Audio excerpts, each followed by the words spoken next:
Despite being one of the more recognizable subgenres in gaming, you may be surprised by just how precious few looter shooters there actually are. Putting together a list of the best of them revealed how rare a truly brilliant one is, presumably a result of how incredibly hard they are to make and their unfortunate tendency to go the way of Anthem or Suicide Squad Kill the Justice League, cut short after failing to grab an audience. But what they lack in quantity, they more than make up for in just how many hours you can lose yourself to them. And over the past nearly 2 decades, I've spent more time with this genre than I care to admit. So what qualifies as a looter shooter for the purposes of this list? Well, as the name implies, they've got to have shooting, either first or third person, as the primary way you interact with the world. And all those shell casings and/or laser bolts need to reward loot, almost always including randomized drops that keeps you playing and lures you into a hard-to-resist endgame. Ongoing games like Destiny and more traditional non-live service games like Outriders are both eligible, so long as there's some kind of ongoing endgame or hook to keep you playing. In essence, we're looking for games that, one way or another, adhere to the original premise of the looter shooter genre. What if we took an ARPG like Diablo and turned it into a shooter? If, like me, you can't seem to get enough of shooting monsters in the face to claim glorious gear, here are our top 14 looter shooter recommendations. One of the weirder looter shooters you can play right now is Crab Champions, a roguelike where you play as a gun-toting crab facing off against fellow crustaceans and mean-looking floating heads, claiming badass loot in the process. The fast-paced, over-the-top combat might not be as technically advanced as its peers, but what lacks in bells and whistles, it more than makes up for in pure dopey charm. Plus, it's missing the usual add-ons and microtransactions you often find in other looter shooters, and thus comes as a complete package with no hidden costs. This one is still in active development, and currently available through Steam's Early Access program. But at just $10, it's absolutely worth checking out, especially since it's such an obvious breath of fresh air from the usual looter shooter aesthetic. I'm a sucker for goofy takes on genres I love, and you'd be hard-pressed to find a sillier option out there than this one. It's also developed by a single person, which is pretty impressive given how much fun I've managed to squeeze out of this one in the past year.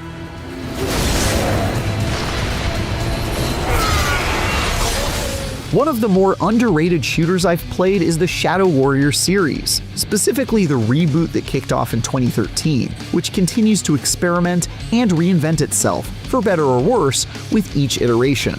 While the first and third games are linear, story-focused adventures, the second game in the trilogy took a detour into the world of looter shooters, with semi-open world, procedurally generated areas, and an emphasis on randomized loot that puts it squarely in the same category as Borderlands.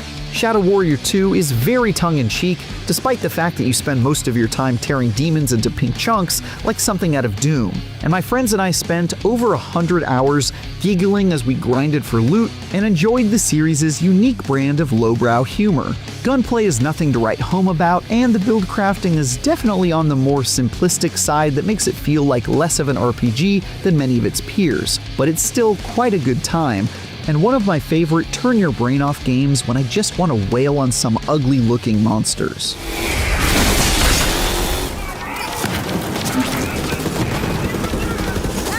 While Borderlands 3 did a whole lot to improve the Borderlands series' gunplay and graphics when it launched in 2019, it also exists in a very weird spot in the franchise's history, where it felt like developer Gearbox had allowed itself to be left in the dust in a genre it itself pioneered. The gunplay was solid, but easily outclassed by games like Destiny, and the loot was awesome, but build crafting among its peers had already evolved beyond Borderlands 3's somewhat shallow options. Throw in some pretty questionable decisions where comedy writing and antagonists are concerned, and you've got what I consider to be the weakest entry in the series. That said, this is still a Borderlands game, and that means even on a bad day, it's damn fun to play. With a really neat interplanetary campaign and an irresponsible number of weapons to hunt, I spent quite a few evenings playing this one. And thanks to that improved gunplay, if you're looking for the Borderlands game that feels better than most of the others, excepting Borderlands 4, then this is your port of call. Come on!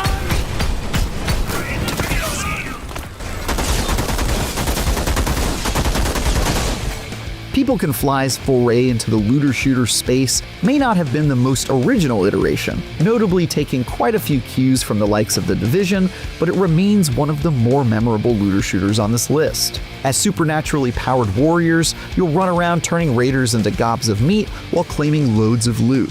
One thing that sets Outriders apart from the rest of the pack is just how great its build crafting is, especially with the World Slayer expansion upping its game pretty significantly. I spent a ton of time optimizing my various characters' builds for the procedurally generated raid activity, and geeking out over various stat numbers. Looter shooters aren't always the best at embracing the RPG side of their mechanics, but Outriders really excels in this area. It rules. I'm also a big fan of the fact that the developers decided not to make Outriders a live service game, instead supporting it with a single and pretty awesome expansion. Don't get me wrong, I'm quite a big fan of games as a service projects, but not every looter shooter needs to go down that path, and Outriders never made me feel the pressure to play more than I ever wanted to play. I got in, had a great time, and then moved on to the next game. I really appreciated that. For that reason, this is an excellent option to play with your friend group if you're looking for good times in the genre, but you don't want to get wrapped up in hundreds of hours of content that threatens to devour your life. Of course he does. Now kill him. Sure, Borderlands' detour to the moon after the phenomenal Borderlands 2 was mostly an excuse to secure more screen time for everyone's favorite baddie, Handsome Jack, and keep the franchise warm while we waited for a proper sequel. But it's also a very solid shooter with a surprising amount of meat on its bones where story is concerned. The unique setting of Pandora's moon and the low-gravity, oxygen-juggling implications of that choice are certainly controversial, but I, for one, never stopped loving those glorious butt slams.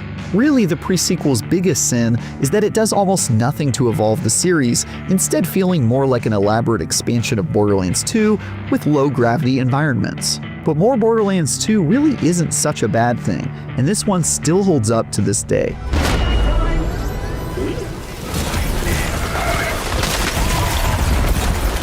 A spin-off of the Borderlands series, Tiny Tina's Wonderlands is the only sorta kinda fantasy game on a list that's dominated by sci-fi games. Taking place within a D&D-like tabletop RPG called Bunkers and Badasses, which has since become an actual tabletop RPG that I own, this deeply inappropriate shooter is basically Borderlands dressed in wizard's robes, featuring many of the iconic characters and mechanics for which Gearbox's looter shooter series is known.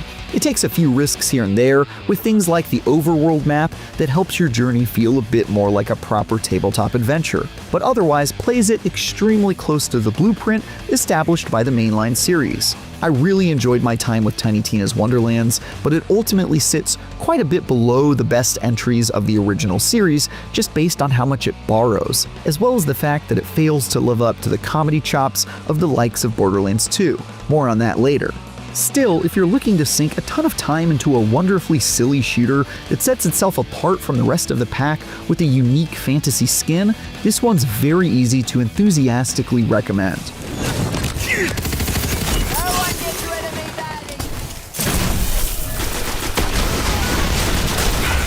Say what you want about the original Destiny, God knows I have, but it changed the looter shooter genre in too many ways to count. That might irk those who aren't a big fan of live service games, but the idea that looter shooters were going to be big budget, ongoing adventures that spanned years was a massive step forward for the genre. With beautiful worlds to explore, one of the best game soundtracks of all time, and first-person action that still eclipses most of its peers, this one deserves its kudos, even if it's no longer receiving new content. It also introduced World of Warcraft-like raids that have since become the gold standard for its peers, inspiring those that followed like The Division or Outriders to do the same. On top of all that, it's got some fantastic PvP modes that I've lost thousands of hours to over the years. Yeah, you've got to deal with one of the most convoluted, almost nonsensical stories in the world, plus some really questionable grinds that nearly drove me to madness on more than one occasion. But Bungie makes all that worth it with some of the best gunplay looter shooters have ever had.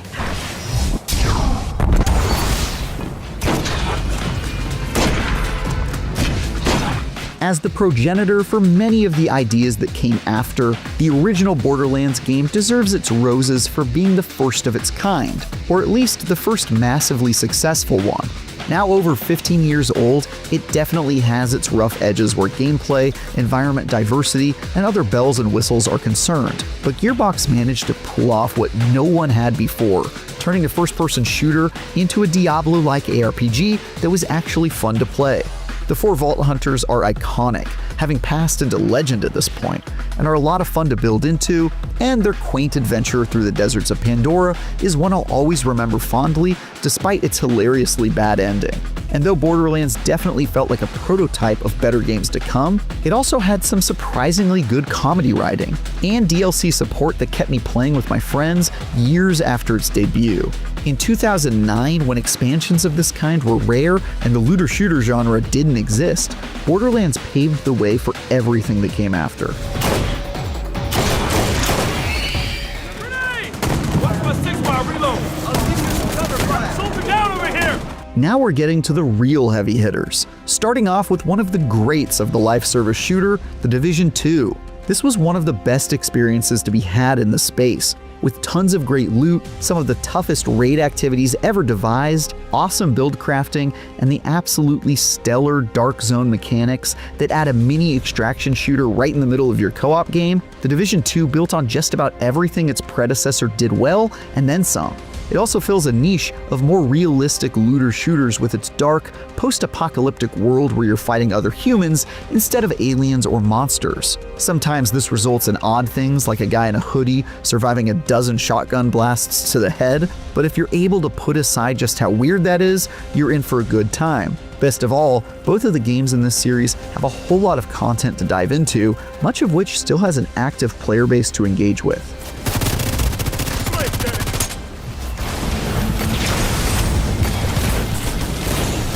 After its predecessor pioneered the live service model, Destiny 2 expanded on those ideas and is fast approaching a decade of content. It hasn't always been consistent in being a fun game to play, and swings wildly from incredibly compelling expansions to absolute duds that make me want to put my head through a stained glass window. That's bound to happen when you're developing a game for this long and putting out thousands upon thousands of hours of content though. And when Destiny 2 pulls it off, it's without question one of the best looter shooters out there by a country mile. That's due in no small part to its absolutely fantastic gunplay, which has kept me playing even through the numerous dark times and content droughts. Campaigns like The Witch Queen and The Final Shape are some of the better stories looter shooters have told. The abilities and build crafting options have been built up over the course of years to the point where they feel quite good and have a ton of options to choose from. Best of all, it just has so much dang content that you could play every day for a year straight and still not run out of compelling things to do. It hasn't always excelled in its loot and is often painfully grindy, including with its most recent expansion, and is incredibly inconsistent in the quality of its storytelling, but man, you gotta hand it to Bungie for keeping this game relevant for as long as they have. The industry simply wouldn't be the same without it.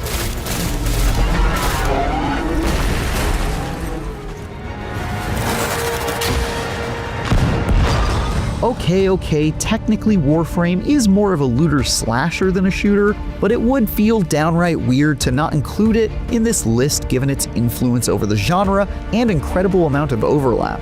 Taking on the role of a space ninja that's absolutely dripping with swagger, Warframe has eaten up a ton of my time over the years with its never-ending grind and good times with friends. It also manages to pull off the free-to-play model quite well, or at least has a fairly consistent record, which makes it a pretty easy sell to your frugal co-op teammates. It's also impressive just how long this thing has been going on. It actually predates even Destiny, with the caveat that to this very day, Warframe's developers still claim the game remains in open beta. Yes, really. I don't play Warframe consistently, but every time I've logged on in the past decade, it's had mechanics added to it that make it feel like a completely different animal, including space combat, roguelike zones, and even a time-traveling DLC with motorcycle riding and romance options. I don't know, man. This game is just insanely good.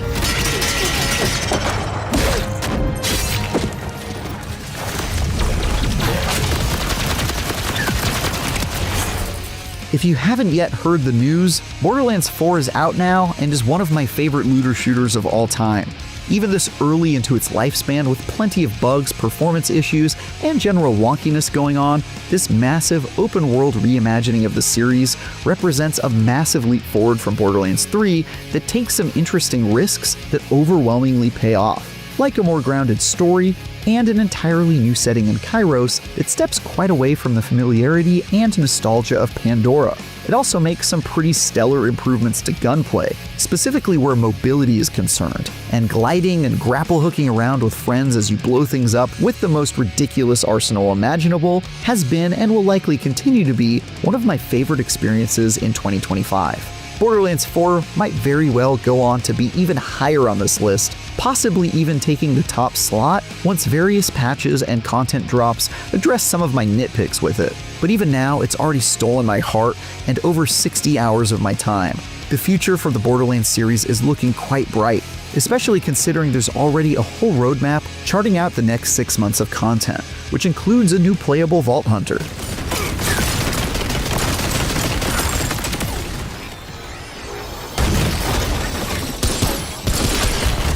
Often described as Dark Souls with guns, the Remnant series has an incredibly unique take by combining a smattering of Souls-like mechanics and roguelike features with looter-shooter goodness. And Remnant 2 absolutely nails combining the ideas of all three.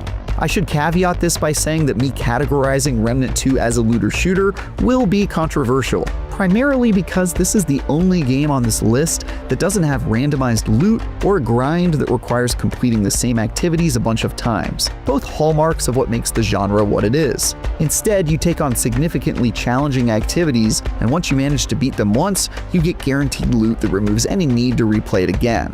But it takes so many other cues from looter shooters, from gameplay to build crafting, to working together with a co-op team to take down some horrifying boss to get that piece of equipment or weapon you've just been dying to add to your build. Plus has plenty of reasons to keep playing long after you've beaten the campaign.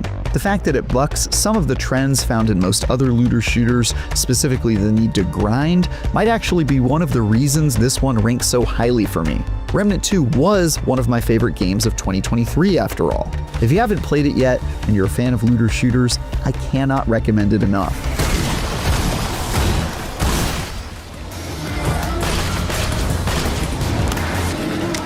As much as I adore the hot newness of Borderlands 4, it's quite hard to contend with the series' magnum opus, Borderlands 2.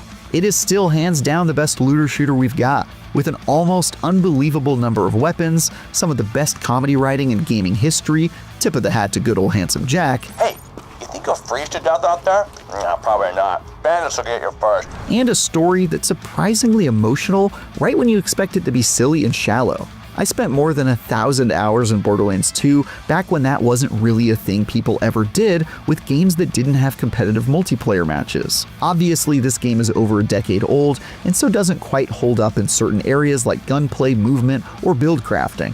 But after replaying it fairly recently, I was shocked to see how well it still holds up.